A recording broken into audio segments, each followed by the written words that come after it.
नमस्कार, स्वागत है आप सबका। जैसा कि आप सभी जानते हैं, मैथ और रीजनिंग के मैं यहाँ प्रैक्टिस सेट करा रहा हूँ। ये सेट 9 है। आज हम नवा सेट देखेंगे जिसमें 19-20 क्वेश्चन होंगे। सारा सेट हम करेंगे, प्रीवियस ईयर के सारे क्वेश्चन रहेंगे।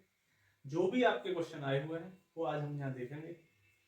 आपको सारे बाकी के सेट 8 और रीजनिंग के भी सेट 8 आपको प्ले लिस्ट में मिल जाएंगे। सीक्वेंस सारे प्ले लिस्ट में पड़े हुए हैं। आप प्लेलिस्ट में जाके सारे वीडियो देख सकते हैं और सारे ही प्रीवियस ईयर के क्वेश्चन हैं। तो आपको कहीं भी क्वेश्चन पेपर तलाशने की जरूरत नहीं है। आपको सारे प्रीवियस ईयर के क्वेश्चन सॉल्यूशन वाइज यहाँ मिल जाएंगे। मैंने आपको बताया है कि जो इजी क्वेश्चन होते हैं वो मैं नहीं कराता हूँ, बिल्कुल इजी होते हैं उन्हें मैं नहीं कराता हूँ। जो थोड़े भी लगता है कि बताने लायक है वो मैं यहाँ बताता हूँ। अगर आपको स्पीड धीमी लगती है तो आप स्पीड बढ़ा के देख सकते हैं। मैं स्पीड इसलिए धीमी लेके चलता हूँ क्योंकि सारे बच्चे स्पीड में अगर समझाओ तो समझ नहीं पाते हैं, इसलिए मैं स्पीड कम रखता हूँ। तो समय न गवाते हुए पहला क्वेश्चन देखते हैं। क्वेश्चन साइड से आपको दिख रहा होगा। क्वेश्चन देखिए, सॉल्व करिए। नहीं आता है तो मेरा सॉल्यूशन देखिए। पहला ऑप्शन है, एक खुदरा विक्रेता ने 10 रुपए की 10 वस्तुएं 10 रुपए की दर से 7 वस्तुएं, 11 रुपए की दर से 9 वस्तुएं, 15 रुपए की दर से 14 वस्तुएं खरीदी। प्रति वस्तु बिक्री मूल्य ज्ञात करें यदि माना जाता है कि औसत लागत मूल्य पर 20% लाभ होना चाहिए। ठीक है, देखो 10 रुपए की कितनी 7 चीजें खरीदी। मैं टोटल अमाउंट लिख रहा हूं।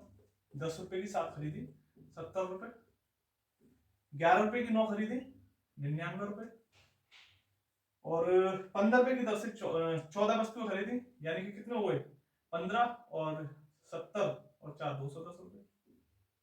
ठीक, टोटल ये हुए। पूछ रहा है कि 20% लाभ होना चाहिए, ऐसे खरीदे तो 20% यानी कि 120% पर बेचना चाहिए उसे। 100 कर लिया। टोटल वस्तुएं कितनी थी? टोटल वस्तुएं हैं 7 9 14, 7 9 16 14 30। कितनी हो गई टोटल? 30। जीरो से मैंने यहाँ जीरो कैंसिल किया, 30 से इसे काट देंगे 4 बार। इन सबको जोड़ लेंगे, ऐड करेंगे तो कितना आएगा? 70 80 280 380। तो 380 से एक कम है, एक कम है ना 380 से, इंटू 4 बट्टे कितना 100, अपॉन में कितना आएगा 100। मल्टीप्लाई कर लो, या इससे काट देंगे, यहाँ पॉइंट आ जाएगा। 4 का मल्टीप्लाई कर दो, 6 आ जाएगा, 3 बचा 28 31, डायरेक्ट लिख दे रहा हूं मैं। ठीक है, और ये कितना है 4 3 12 3 15। मैंने डायरेक्ट किया है, आप जो है मैंने इनको ऐड किया, सीधे लिखा है मैंने, पॉइंट हटाया है। थोड़ा सा भी आप भी डायरेक्ट करने की कोशिश करिए क्योंकि सॉल्यूशन पूरा करेंगे तो देर लगती है। ठीक है, तो कितना हो गया 70 99 और 210 को जोड़ा कितना है 379 इंटू 120। ये इससे कटा 4 बार, ये जीरो से जीरो कट गया तो बात वही है।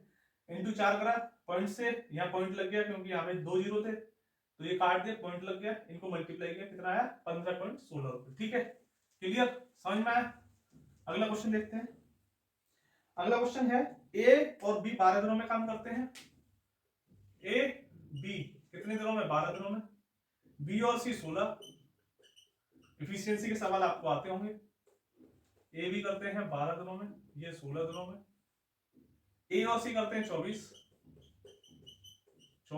इफिशियंसी निकाल दो आप, कितनी आ जाएगी 48। इनकी होगी ए और बी की कितनी 4, इसकी कितनी होगी बी और सी की इफिशियंसी। ठीक है, बी और सी की कितनी हो गई 3, ए और सी की कितनी हो गई 2, टोटल कितनी हो गई 3 4 7 और 2 9, यानी कि 9 हो गई टोटल इन सब की। लेकिन ये किन की है 2a प्लस बी प्लस सी, तो 2 को यहां से हटाएंगे, क्या हो जाएगा ए बी और सी की हो जाएगी 4.5 यूनिट। ये पर डे कर रहे हैं। ठीक है, पूछ रहा है इतना यूनिट कितने दिन में करेंगे, तो ये कितना है 48, टोटल से भाग दे दो 48 अपॉन 4.5, पॉइंट से पॉइंट हटाया तो यहाँ जीरो आ गया। ये गया कितनी बार? ये गया 2 बार, ये गया 9 बार, इसे 3 से 3 बार करेंगे, ये 16, कितना आ गया 32/3। और यही क्या आ गई दिन, दिन में दे रखा है घंटे में, दिन में दे रखा है तो दिन में आ जाएगा, कितना आ गया 32/3। क्लियर, समझ में आया? अगला क्वेश्चन देखते हैं। अगला क्वेश्चन है, एक आदमी 5 घंटे में यात्रा पूरी करता है। एक यात्रा है जिसे एक आदमी 5 घंटे में पूरी कर रहा है। उसमें से आधी यात्रा, आधे भाग को 21 किलोमीटर प्रति घंटे की गति से और दूसरे आधे भाग में 24 किलोमीटर पर घंटे की गति से यात्रा करता है। यात्रा की कुल दूरी क्या है? देखिए, टोटल टाइम लग रहा है उसे 5 घंटे। ठीक है, आधी यात्रा यहां से यहां तक चलने में उसे, आधी यात्रा जो ये थी यहां से यहां तक और यहां से यहां तक, आधी को लगा उसे करने में यात्रा, आधी को लग रहा है 21 किलोमीटर पर आवर और आधी को लगा है 24 किलोमीटर पर आवर। ठीक है, अब देखो मैंने आपको बताया था जब भी डिस्टेंस कवर हो, सेम डिस्टेंस कवर हो तो फॉर्मूला लगता है जो औसत चाल होती है। औसत, थोड़ा बड़ा लिखता हूं, औसत चाल। औसत चाल क्या होती है? 2 into u into v upon u plus v. ठीक है, यू मतलब पहली चाल, या पहली चाल दूसरी चाल कर लो। पहली चाल कितनी है? 21, दूसरी कितनी है? 24 अपॉन यू प्लस वी कितना हो जाएगा? 45। 21 और ये 24 कितना हो जाएगा? 45। कितना है? काट दो, ये 7, ये 8, ये कितना? 5। ये कितना हुआ? 14, 112, 112/5। ये क्या आई? ये औसत चाल आ गई। कितने घंटे चल रहा है? 5 घंटे। आपको पता है स्पीड इक्वल टू क्या होता है? Distance upon time.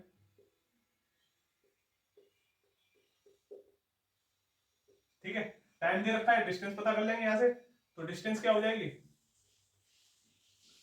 डिस्टेंस क्या हो जाएगी? Equal to speed. स्पीड कितनी है? 112/5। टाइम कितना है? 5 घंटे। 5 से 5 घट गया, कितना बचा? 112 किलोमीटर। क्लियर? समझ में आया? अच्छा क्वेश्चन था। अगला क्वेश्चन देखते हैं। दो रेलगाड़ियां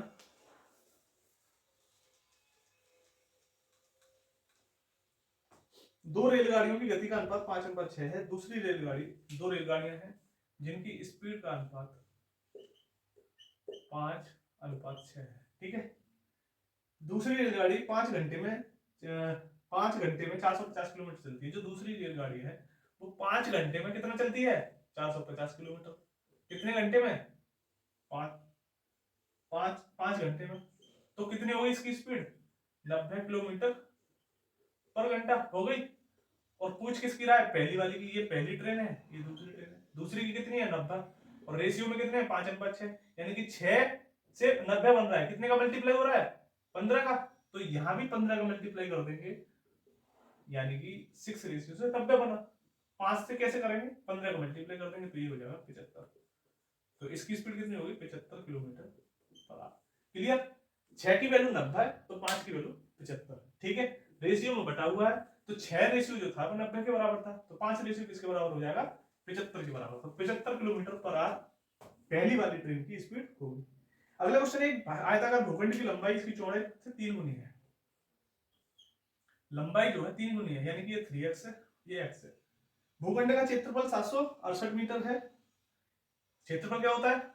लंबाई इंटू चौड़ाई। क्षेत्रफल यही तो होता है, लंबाई इंटू चौड़ाई। लंबाई कितनी है? x। चौड़ाई, लंबाई कितनी है? 3x। चौड़ाई, लंबाई है 3x, चौड़ाई है x, और दोनों का कितना है? क्षेत्रफल 768। 3 से डिवाइड कर देंगे। एक्स स्क्वायर बराबर, इससे करेंगे 3 से 2 5 6, 256। और 256 किसका होता है? 16 का, यानी एक्स की वैल्यू कितनी आ गई? 16। पूछा क्या है? परिमाप। परिमाप इसका क्या होगा? 2 इंटू लंबाई प्लस चौड़ाई। यही तो होता है परिमाप। परिमाप पूछ रहा है तो कितना हो गया? 2 इंटू लंबाई प्लस चौड़ाई। तो लंबाई 2, लंबाई कितनी है? एक्स, एक्स की जगह 16। चौड़ाई कितनी है? 3x। 3x मतलब 16 इंटू 3 48। कितना हो गया? 48 और 16 कितना हो गया? 64। 64 इंटू 2 128 मीटर में है। मीटर। क्लियर? समझ में आया? मैंने बोला है कि किसी भी क्वेश्चन को एकदम से डिटेल में नहीं देखना है, अब जो है थोड़ा फास्ट तरीका अपनाना है। आपको मैंने फॉर्मूला बता दिया। परिमाप क्या होता है? लंबाई 2 इंटू लंबाई प्लस चौड़ाई। क्षेत्रफल क्या होता है? लंबाई गुणा चौड़ाई। क्लियर?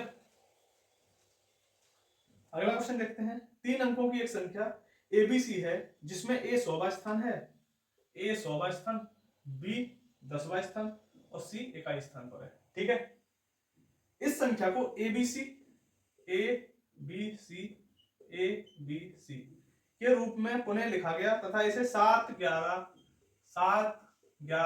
13 इससे क्या किया गया? विभाजित किया गया। क्या किया गया? विभाजित किया गया। पूछ के एलसीएम से विभाजित किया गया तो परिणाम क्या होगा? मैंने आपको कई बार बताया है कि 7 11 13 1001 का क्या होता है? मल्टीपल होता है। 7 11 13। क्लियर? और ये सारी तीनों क्या है? ये प्राइम नंबर है, अभाज्य संख्या है। तो इसका एलसीएम कितना आएगा? एलसीएम आ गया 1001। अगर आप सीधे जानते हैं कि 1000 के मल्टीपल होते हैं तो इससे पता पड़ जाएगा जो एलसीएम क्या होगा इसका? एलसीएम होगा 1001। किसका? 7 11 13। और आपको पता है जब इस संख्या में हम 3 अंकों वाली संख्या का मल्टीप्लाई करेंगे, जैसे कि मैंने कर दिया एबीसी का ही किया, तो एबीसी का 1 में करूंगा, ये 100 की जगह है, ये 10 की जगह, ये इकाई की जगह, तो कितना आएगा? एबीसी आएगा नहीं आएगा? जैसे माना कि मैंने इसमें करा 1 2 3 का, तो 123 का मैंने इसमें पहले 1 में गुणा किया तो कितना आएगा? 123 3 2 1 आ गया। अब बचा ये, इसमें करूंगा 123 का, फिर 130 आएगा, यानी कि एबीसी और एबीसी ही आएगा। यानी कि 123 का अगर इसमें मल्टीप्लाई कर दूं मैं तो क्या आएगा? 123 123। क्लियर?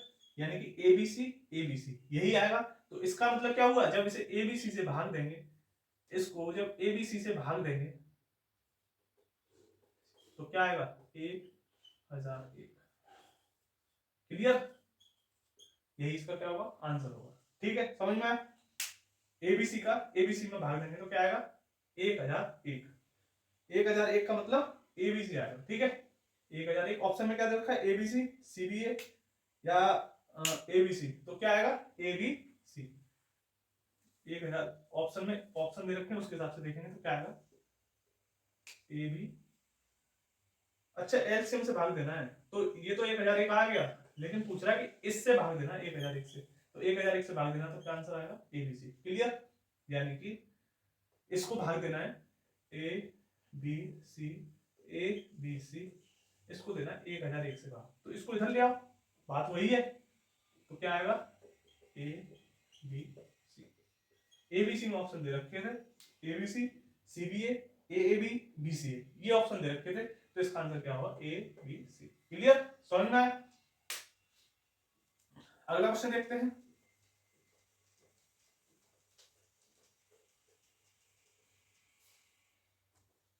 अगला क्वेश्चन है 5 अंकों की संख्या कौन सी है? 2 4 7 x 8, ये 44 से विभाजित हो रही है। किससे? 44 से। तो पूछ क्या रहा है? तो कौन सा अंक x को प्रतिस्थापित करेगा? ऑप्शन है 1 2 3 4। ठीक है, ये पूछ रहा है कि इससे विभाजित है पूरी। अब देखिए, आपको पता है कि 4 से जब विभाजित हम, ये किससे? 44 का किसका मल्टीपल होता है? 4 × 11। ठीक, अब 4 का डिविजिबिलिटी रूल पता है आपको कि 4 से कोई संख्या कब विभाजित होती है? जब लास्ट की 2 डिजिट अगर उससे डिवाइड होगी। यानी कि तो यहाँ पे x है, पता नहीं कर सकते, लेकिन x पता करना है तो 11 का मल्टीपल देखते हैं हम। 11 का कैसे पता करते हैं? इवन प्लेसेस ऑड प्लेसेस, यानी कि सम स्थानों पर रखे हुए अंक और विषम स्थानों पर रखे हुए अंकों को आपस में जोड़ लेंगे, और आपस में जोड़ने के बाद घटाएंगे, या तो वो 11 का मल्टीपल आना चाहिए या फिर 0 आना चाहिए, दोनों का डिफरेंस। कैसे? ये क्या है? इवन प्लेस, वो सॉरी ऑड प्लेस, ये भी है ये, यानी कि इन तीनों को आपस में जोड़ेंगे। 2 7 और 8, 9 और 8 17। 17 में से घटाएंगे 4 और x, क्या घटाएंगे? 4 और x, 4 + x, ये घटाएंगे। अब देखो 17 - 4 - x, 17 में से 4 के कितने बचे? 13। अब 13 में से कितने घटाएं? या तो 0 आ जाए या फिर क्या आ जाए? 11 का मल्टीपल आ जाए। अब देखो 11 पूरे के पूरे 13 तो घटाना पॉसिबल नहीं है, क्योंकि अंक कितना है? डिजिट तो एक अंक का ही आना चाहिए, तो 13 तो घट नहीं सकते। कितने घटा सकते हैं? यहाँ से x की जगह हम ऑप्शन में देखो आप 1 घटाएंगे तो 12 आएंगे, नहीं डिवाइड होगा, 2 घटाओ, यहां से 13 में से मैं 2 घटा रहा हूं, कितना आ रहा है 11 आ रहा है, और 11 का मतलब क्या हुआ, ये डिवाइड किससे हो रहा है 11 से, इसका मतलब पूरी संख्या 11 से डिवाइड हो जाएगी, तो ऑप्शन नंबर कौन सा सही हो जाएगा इसका 2। क्लियर, तो x की वैल्यू कितनी आ जाएगी, x बराबर 2। समझ में आया। अगला क्वेश्चन देखते हैं।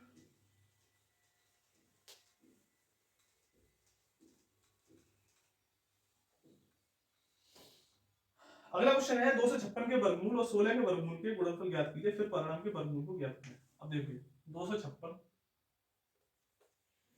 256 इसका वर्गमूल कितना होगा 16, 16 के वर्गमूल, 16 का वर्गमूल क्या होगा 4, अब दोनों का मल्टीपल कितना हो गया 64, आपस में गुणा कर दिया। अब पूछ रहा है इसका वर्गमूल क्या होगा, इसका वर्गमूल क्या होगा 8, और यही हमारा क्या होगा आंसर। क्लियर, मैंने आपको बताया है क्वेश्चन जब दिया है सॉल्व करिए, नहीं आता है तब सॉल्यूशन देखिए।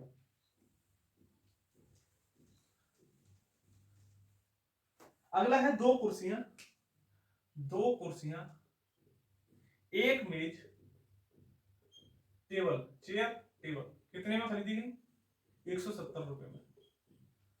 अब कह रहा है कि 5 कुर्सियां और 4 मेज है, 5 कुर्सियां 4 मेज कितने में खरीदी गई 530, ठीक है। 5 चेयर और 4 टेबल कितने में 530। क्या पूछ रहा है, एक कुर्सी की लागत पूछ रहा है, एक चेयर की लागत क्या होगी, एक चेयर की, ये पूछ रहा है एक चेयर की लागत क्या होगी, ठीक है। अब देखिए चेयर की पूछ रहा है, इसको कॉमन कर लेंगे, इंटू 4 करेंगे, इंटू 4 करेंगे, इंटू 4 कर दीजिए, कितना हुआ है 8 चेयर, ये हुआ 4 टेबल, ये कितना हुआ 680। घटाइए आप घटाना जानते होंगे, ये माइनस ये माइनस ये कट गया, कितना बचा ये 3c माइनस का, और इधर कितना बचा 501, ठीक है। माइनस इधर भी माइनस का बचा, माइनस से माइनस कट जाएगा, c बराबर कितना आ गया 50, कितना आ गया 50 रुपए, यानी कि एक चेयर का मूल्य कितना था 50 रुपए। क्लियर, समझ में आया। अगला क्वेश्चन देखते हैं। एक्स के पास बैंक खाते में 90.53 रुपए थे, 67.14 जमा किए, 67.14 जमा किए, और 70.16 की निकासी, 70.16 की निकासी पूछ रहा है, आप कितना अमाउंट है उसके पास, ये दोनों ऐड किए उसमें, पूछ रहा है शेष राशि क्या होगी।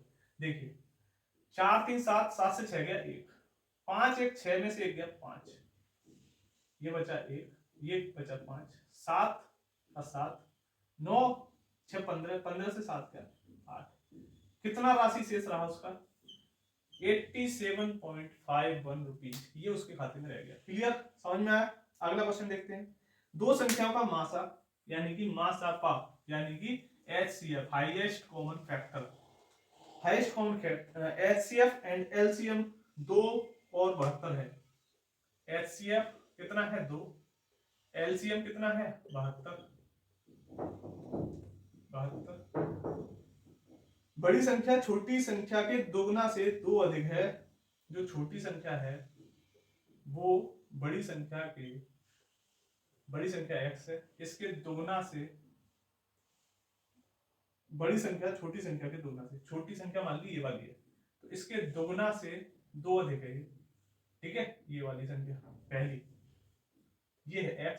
अब देखिए मैंने आपको एक फॉर्मूला बताया था, जब दो संख्याएं दे रखी होती हैं तो संख्या 1 इंटू संख्या 2, संख्या 1 इंटू संख्या 2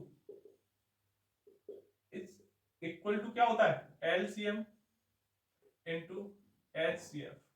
क्लियर, ये होता है LCM इंटू HCF। यहां पुट कर दो, पहली संख्या क्या है 2x प्लस 2, ये बड़ी संख्या है, छोटी संख्या क्या है x, इन दोनों का मल्टीप्लाई जो करेंगे तो कितना आएगा 100, मतलब 72 इंटू 2 यानी कि 144। अब एक बात बताइए 144 किसका मल्टीपल होता है 12 इंटू 9 144, यहां 9 रखेंगे तो ये कितना हो जाएगा 9 दूनी 18 और 2 20, तो 20 ये नहीं बोलेगा। आपको पता है एक होता है 18 इंटू 8, 18 8 में मल्टीप्लाई करेंगे कितना आएगा 144। ये बड़ी संख्या है छोटी 8 पुट करो 8 ये रहा 8 दूनी 16 और 2 18 आ गया ये 18 ये 8। सॉल्व करने की जरूरत ही नहीं है कि आप इक्वेशन बना रहे हो फिर से सॉल्व कर रहे हो ऑप्शन देखो क्लिक करो टिक करो ठीक समझ में आया। तो दिख रहा है कि 144 किसका होता है मल्टीपल 18 और 8 का 18 इंटू 8 क्या होता है 144 ठीक है 12 इंटू 9 भी होता है लेकिन हमने यार 12 इंटू 12 सॉरी 12 इंटू 12 12 का स्क्वायर होता है ना 144 वहां 12 इंटू 9 बोला था मैंने 12 इंटू 12 यानी कि 12 यहाँ रखेंगे तो ये कितना हो जाएगा 26 लेकिन 26 इंटू 12 तो कुछ और बनेगा हमें बनाना कितना 144 तो 12 बड़ा हो गया तो कितना है 18 इंटू 8 8 यहाँ रखेंगे 8 दूनी 16 और 2 18 यानी 18 इंटू 8 ये फिट बन रहा है तो आंसर हमारा हो जाएगा 18 और 8 पूछा था इसमें छोटी संख्या तो छोटी संख्या क्या हो गई 8 हो गई क्लियर। अगला क्वेश्चन है 4/5 रेशियो 12/10 ये समानुपात है x/6 9/2 ठीक है ये सॉल्व करना है। अब एक बात बताइए इसका मतलब क्या है 4/5 और 12/10 ठीक है बराबर x/6 ये पूछ रहा है 9/2 ये पूछ रहा है इसे सॉल्व करो क्लियर। अब देखिए 5 से इसे काटा 2 बार 4 से इसे काटा 3 बार ये 2 ऊपर जाएगा तो क्या हो जाएगा 2/3 ये अपॉन में है ना आपको पता होगी 1 2 3 4 अगर इस रेशियो में अगर कोई फ्रैक्शन बटा हुआ है तो उसे कैसे लिखते हैं 1 तो ऊपर है ही ये जो सबसे नीचे है 4 ये कहां पहुंच जाता है ऊपर और 3 तो है ही नीचे और जो ऊपर वाले के नीचे है दूसरा ये भी कहां पहुंच जाता है नीचे वही हमें सेव किया है ये 3/2 था 3/2 तो 2 कहां पहुंच गया ऊपर 3 तो नीचे रहेगा और ऊपर के दोनों कट ही गए थे ये क्या बचेगा इसे देख लेते हैं ये देखो काटेंगे कैसे इसके नीचे जो है जो अंश में जो दिया है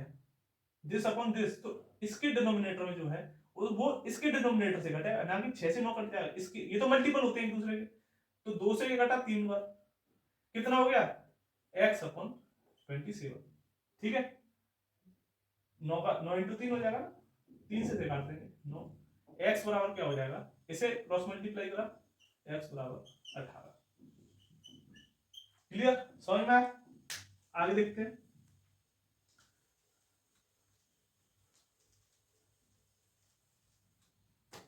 एक क्वेश्चन इसमें गलत दिया हुआ है वो मैं नहीं करा रहा हूं यदि एक वस्तु 300 क्वेश्चन बोल दे रहा हूं शायद आप लग रहा हो 800 के 85% के 120% के 40% ज्ञात कीजिए तो इसमें ऑप्शन नहीं था ये गलत क्वेश्चन था इसलिए मैंने नहीं कराया क्वेश्चन सही है लेकिन ऑप्शन नहीं है उसमें। यदि एक वस्तु 300 रुपए में खरीदेगी उस पर 50 रुपए मरम्मत के रूप में दिए गए यानी कि 300 रुपए में खरीदी 50 रुपए मरम्मत में लगाए उसने और अंकित मूल्य पर 20% लाभ पर बेचा जाना चाहिए जो कि लागत मूल्य का 10% है। अब देखिए लागत मूल्य अब कितनी हो गई अब सीपी कितना हो गया 350 अब जो मार्केट प्राइस है वो एमपी कितना है 350 का 10% ठीक है तो 10% कितना हुआ 35 अब इन दोनों को मिला के ये क्या हुआ मार्केट प्राइस हुआ इसका क्या है 35 है 35 हो गया इसका 10% बढ़ाकर लिख रहा है इस पर तो एमपी क्या हो गया 350 प्लस 35 350 प्लस 35 यानी कि 385 रुपए। अब क्या कह रहा है अब कह रहा है जो कि लागत मूल्य का 10% है आवश्यक बिक्री मूल्य ज्ञात करो और अंकित मूल्य पर 20% लाभ पर बेचा जाना है। अब अंकित मूल्य इतना हो गया ठीक है अब इसके 20% लाभ पर बेचा जाना है यानी कि 385 का 120% निकालना है 120% 0 से 0 कटा या ये कर लो 20 पंजे 100 और 20 से 120 ठीक है कट गया। अब 5 से काटो ये कितनी बार कटा 77 बार इसका मल्टीप्लाई कर लो 6 का 7 में करेंगे 42 4 बचा फिर 42 फिर कितना बचा 462 रुपए क्लियर समझ में आया तो कितना आ गया इसका 462 रुपए ये क्या हुआ एमपी। अगला क्वेश्चन देखते हैं लागू होने वाली कुछ प्रतिशत छूट क्या है जब 20% और 2% की 20% और 10% की दो लगातार छूट दी गई हो 20% 10% की दो छूट है 20 और 10 मैंने बताया था आपको जब लगातार दो छूट मिल रही है तो कोई चीज कम हो रही है यानी कि ये भी 10 होगी माइनस और ये भी 20 होगा माइनस और यहाँ जब दोनों का मल्टीप्लाई करते हैं, मैंने आपको बताया पहला यूनिट जो भी है, दूसरा यूनिट जो भी है, इंटू फर्स्ट इंटू 2/100। ठीक है, ये कुछ भी हो सकता है, लाभ भी हो सकता है, ये कुछ भी हो सकता है, लाभ या हानि कुछ भी हो सकता है। जैसे यहाँ होंगे वैसे ही यहाँ होंगे। अब यहाँ पर दोनों छूट है, तो दोनों छूटे हैं, ये भी माइनस ये भी माइनस, तो सॉरी यहाँ क्या है, प्लस है ये। ठीक है, भूल गया मैं, ये प्लस है, ये इंटू है, तो ये माइनस ये माइनस ये माइनस। अब यहाँ क्या आना चाहिए, माइनस इंटू माइनस क्या हो जाएगा, plus into 20 into 10। Minus minus के है ना दोनों, तो यहाँ क्या होना चाहिए, माइनस माइनस इंटू करेंगे जब, तो क्या आएगा, प्लस। यहाँ आएगा प्लस ही, लेकिन जब यहाँ माइनस इंटू यहाँ माइनस 10/100, तो माइनस से माइनस जब मल्टीप्लाई करेंगे तो प्लस हो जाएंगे ना, 2 जीरो से ये 2 जीरो कटे। ठीक है, अब क्या बचा ये -30 और ये +2, और -30 + 2 कितना आएगा, -28। यानी कि -28 से क्या इंडिकेट हो रहा है, यानी कि 28% की क्या हुई, छूट। क्लियर, समझ में आया, क्लियर। अगला क्वेश्चन देखते हैं, ब्याज दर ज्ञात करें जब 1000 के मूलधन पर 5 वर्ष की अवधि के लिए 7,440 प्राप्त होता है। देखिए 440 प्राप्त हो रहा है, क्या ब्याज, ये ब्याज है, ब्याज कितना है 440। ठीक है, कितने साल में, 5 साल में, यानी 1 साल में कितना होगा, 88 रुपए। ठीक है, पूछ क्या रहा है, पूछ रहा है कि 1000 के मूलधन पर 5 वर्ष की साल ब्याज इतने 440 प्राप्त होता है, तो ब्याज दर ज्ञात करें। तो अब 1 साल में मिल रहा है इतना, 1 साल में इतना मिल रहा है रुपया, किसका, ब्याज का। तो 1000 का ये कितना परसेंट है, वही निकालना है हमें। तो 88 1000 का कितना परसेंट है, इंटू 100, 0 से 0 काटा, कितना बचा 8.8%। ठीक है, समझ में आया। देखो दूसरा तरीका, ये शायद ये डायरेक्ट तरीका तो शायद नहीं समझ में आ रहा हो, फॉर्मूला लगा लो, ऐसा ही बराबर P into R into T upon 100। Simple interest कितना है 440, P कितना है, यानी कि प्रिंसिपल 1000 रुपए, रेट निकालनी है, टाइम 5 साल, बट्टे 100 होता है, 2 जीरो से ये 2 जीरो कट गए, ये इस जीरो से ये जीरो कट गया, आर बराबर क्या आया 44/5, और फिर भी क्या आया 8.5, ये क्या है परसेंट। क्लियर, समझ में आया, 8.8। ठीक है, 8.8। क्लियर। अगला क्वेश्चन देखते हैं, उस कालावधि को ज्ञात करें जिसमें 1000 के मूलधन पर वार्षिक ब्याज दर 10% से 331 रुपए का चक्रवृद्धि ब्याज प्राप्त हुआ। देखो 1000 रुपए पर 331 रुपए क्या हुआ, ब्याज प्राप्त हुआ। ठीक है, अब क्या कह रहा है कि चक्रवृद्धि ब्याज प्राप्त हुआ, तो क्या निकालना है इसमें, मूलधन पर 10% वार्षिक ब्याज है, पूछ रहा है कि समय कितना है। अब देखिए आपको रेट दे रखा है 10%, मैंने आपको बताया था 10% 2 साल में कितना बनता है, अगर चक्रवृद्धि ब्याज है तो 2 साल में बनता है 21%, और 3 साल में कितना बनता है 33.1%। तो ये दिख रहा है ना 33.1%, यहां से ये कितना है 1000 का, 1000 का ये कितना है निकाल लो, अगर नहीं समझ में आ रहा तो 1000 को निकाल लो। देखो 331 1000 का निकालना है, कितना परसेंट है, और कितना परसेंट के लिए 100 लगा दिया, यहाँ 2 जीरो से ये 2 जीरो कटे, 10 से इसमें भाग देंगे तो कितना आएगा 33.1%। और यही हमारी 3 वर्ष की क्या होती है 10% पर चक्रवृद्धि ब्याज होती है, क्या होती है चक्रवृद्धि ब्याज, यानी कि कंपाउंड इंटरेस्ट, ये होता है 3 साल के लिए। तो क्या आ गया आंसर 3 साल, करना ही नहीं है पूरा, तो 3 साल इसका क्या आ गया, टाइम क्या आ गया 3 साल। इजी सवाल है ये, इनमें जो है लिखा पढ़ा तो ज्यादा नहीं होती है, बस देखो टिक करो। क्लियर, 33.3 दिख रहा है हमें, 10% का हमें पता है 3 साल के लिए 33.1 बनता है, 2 साल के लिए 21% बनता है, तो 33.1 ये 331 क्या है 1000 का 33.1%, तो इसका मतलब आंसर क्या होगा 3 साल। बस छुट्टी, पूरा करना ही नहीं है, ये तो मैं समझा करने के लिए आपको कर रहा हूं। अगला क्वेश्चन देखते हैं, 3 साझेदार है, एबीसी पार्टनरशिप का सवाल है। ए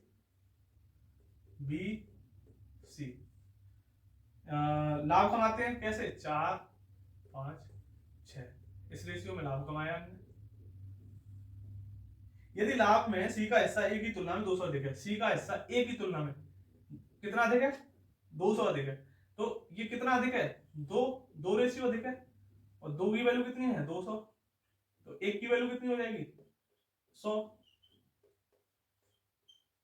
ठीक है, पूछा क्या है, उनके द्वारा प्राप्त कुल लाभ क्या है, कुल कितना लाभ है, 4 5 9 और 6 15, कुल लाभ क्या है 15, और 1 की वैल्यू कितनी है 100, तो 15 कितनी हो जाएगी, 15 इंटू 100, यानी कि 1500 रुपए। क्लियर, समझ में आया। अगला करते हैं, ये भी पार्टनरशिप का ही है। ए बी सी 3 साझेदार हैं, 2:3:4 के अनुपात में लाभ कमाया। एक नया साझेदार डी शामिल हुआ जिसने ए और सी प्रत्येक के शेयरों में से आधा हिस्सा लिया। यदि लाभ में डी का हिस्सा 100 रुपए है तो कुल लाभ क्या है, देखिए ए बी सी, ए बी सी ने लाभ कमाया है 2 3 4, नया साझेदार डी आ गया जिसने ए और सी के प्रत्येक के शेयरों में से आधा हिस्सा लिया। यदि लाभ में डी का हिस्सा 100 रुपए है तो कुल लाभ ज्ञात करें। अब देखिए इसने क्या करा, ए और सी के हाँ, ए और सी के जो लाभ थे, इसका 2 था, इसका 4, इन दोनों से आधा आधा ले लिया, यानी कि इस पे कितना बचा, अब चलो लिख दे रहा हूं आगे, इस पे बचा 1, इस पे बचा 2, क्योंकि आधा इसका ले लिया आधा इसका, इस पे तो है ही 3। अब इस पे कितने पहुंच गए, 1 इसमें से 2 इसमें से, कितने पहुंच गए 3। समझ में आ रही है। अब रेशियो हो गया ए बी सी डी का तीनों का कितना, 1 3 2 3। ठीक, क्लियर। वो कह रहा है कि जो डी पे है, डी को अब जो लाभ हुआ है वो कितना है, 3 की वैल्यू कितनी है 100 रुपए, कितनी है 100 रुपए। टोटल लाभ पूछ रहा है कि टोटल लाभ क्या हुआ होगा। अब देखो टोटल लाभ या तो इसको ले लो, ये भी टोटल ही है, लेकिन इन्होंने इसको दे दिया तो ये भी टोटल ही हुआ, इन सबको जोड़ेंगे तो ये भी टोटल हुआ। अब देखिए 1 3 4 2 6 और 3 9, यहां से कर लो 2 3 5 और 4 9, यहां भी 9 है टोटल, और यहां भी ऐड करेंगे तो भी 9 ही आएगा, यानी कि ये ले लो चाहे इसको रेशियो को उठा लो, बात यही है। तो 3 की वैल्यू 100, 9 की वैल्यू पूछी है, तो 9 की वैल्यू कितनी हो जाएगी, 3 की वैल्यू 100, 9 की वैल्यू कितनी हो जाएगी 100 इंटू 9/3, 3 से ऐसे काट देंगे 3 बार, कितना हो जाएगा 300 रुपए। क्लियर, समझ में आया। डायरेक्ट भी देख सकते हैं, 3 की वैल्यू 9, तो 3 का मल्टीप्लाई हुआ कितनी बार, 3 बार, तो 100 का भी 3 बार मल्टीप्लाई कर देंगे तो कितना आ जाएगा यहाँ पे 100 या 300, तो यहां से भी कर देंगे, इतना काट पीट करने की जरूरत भी नहीं है। क्लियर, समझ में आया। अगला क्वेश्चन देखते हैं। क्वेश्चन सारे हो चुके हैं, ये सारे मैथ के क्वेश्चन थे जो मैंने आपको पूरे सेट से करा दिए हैं।